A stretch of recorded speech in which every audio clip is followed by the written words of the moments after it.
Olá, meus queridos amigos, queridos irmãos, nossos queridos e queridas que estão participando aqui no Maná, que é a nossa primeira refeição do dia, né?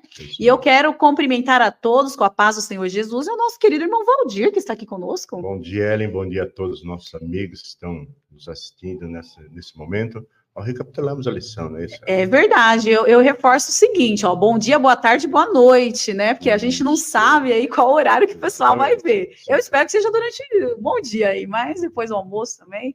Queridos, hoje nós vamos tratar o assunto sobre a vinda do Filho do Homem. E antes de nós abrirmos a palavra do Senhor, a minha já está aberta, mas antes de lermos, eu vou pedir para o irmão Valdir fazer uma oração. Sim, vamos orar. Nosso bondoso Deus, que a tua presença esteja conosco nesse momento, através do teu Santo Espírito, para que possamos compreender e possamos, acima de tudo, colocar em prática aquilo que a lição está nos passando agora. Amém. Que o Senhor nos ilumine em nome de Jesus. Amém, Senhor. Amém. Queridos, eu vou ler então Marcos capítulo 13, verso 24 a 32. Bom, eu vou ler aqui um pouquinho. Depois eu passo aqui a palavra para o nosso irmão Valdir. Verso 24 diz o seguinte: mas naqueles dias, após aquela tribulação, o sol escurecerá e a lua não dará a sua luz. As estrelas cairão do céu e os poderes celestes serão abalados. Então verão o Filho do Homem vindo nas nuvens com grande poder e glória. E ele enviará os seus anjos e reunirá os seus eleitos dos quatro ventos, dos confins da terra até os confins do céu. Bom, eu vou parar aqui no verso 26, que é um estudo bastante interessante, ele traz bastante pontos que tratam de verdades, assim, primordiais para a nossa vida. Sim. Que grande evento é descrito nessa passagem, irmão Valdir? Olha só, aqui está o ponto central de tudo aquilo da vida do cristão, que aguarda a volta de Jesus. E a maior descrição que está aqui é dos acontecimentos que vão ocorrer, que irão acontecer antes dessa vinda. E aí aqui descreve o escurecimento do sol, né? Descreve aí alguns terremotos que irão acontecer. E aí fica uma grande pergunta: isso já aconteceu há tanto tempo? Por que ele não veio ainda? É, verdade.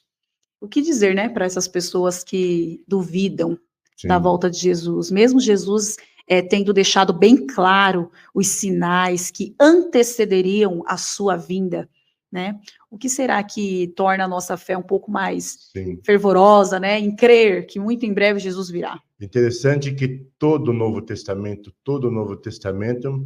ele aponta e descreve para a volta de Jesus. Todos eles, desde ali, do início do Novo Testamento até o final do Apocalipse, todos os versículos descrevem ali a volta de Jesus. E nós temos até Paulo, né? Sim, Paulo, por exemplo, Paulo foi aquele que aguardava com ansiedade a volta de Jesus nos dias dele. Olha só. Nos dias de Jesus, nos dias de Paulo. Sim. Por isso que ele levava as pessoas ali a estar cada vez mais se preparando para isso. E aí a gente tem até uma doutrina, né? Quando Paulo fala assim, os que dormiram, né? E aí no tocar da trombeta, eles serão ressuscitados, né? Eles serão ressuscitados, transformados, depois arrebatados. Quebra até alguns pontos de polêmica entre alguns irmãos nossos, né? De outras denominações, né? Que fala sobre a ressurreição, fala sobre o arrebatamento, né? Outro ponto que eu gostaria de destacar aqui, que fala ali, o livro de Marcos, provavelmente no verso 30, fala ali no que Jesus queria dizer com esta geração em aquele dia.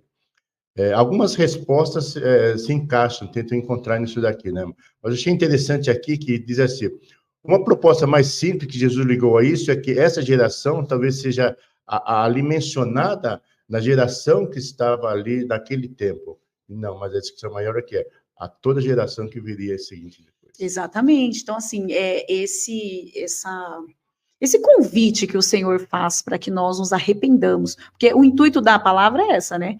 Vocês precisam se arrepender, porque, assim, Jesus, ele volta realmente, primeiramente, para quem morre, né? Sim. Quem morreu ali não tem mais oportunidade. Então, assim, nós precisamos nos arrepender de nossos pecados, estarmos preparados.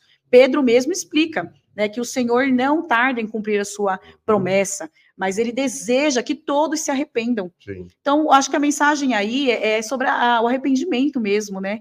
Esperar a vinda do Filho do Homem, a segunda vinda de Jesus. Isso. E aí, só para completar, quando eu falei ali da geração, diz assim, Sim.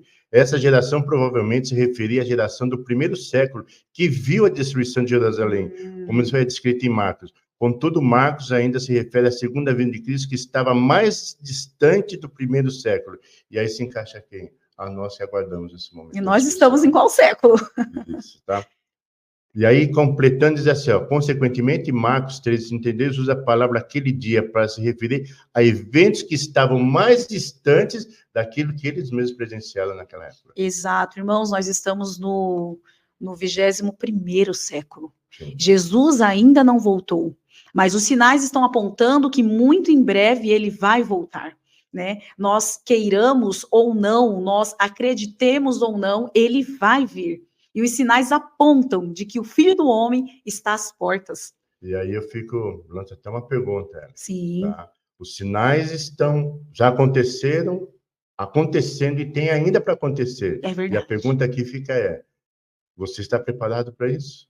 Você aguarda com ansiedade realmente a volta do Filho do Homem? Exato, as nossas vestes estão limpas? Estamos nos purificando? Certo. Que Deus nos abençoe, meus queridos.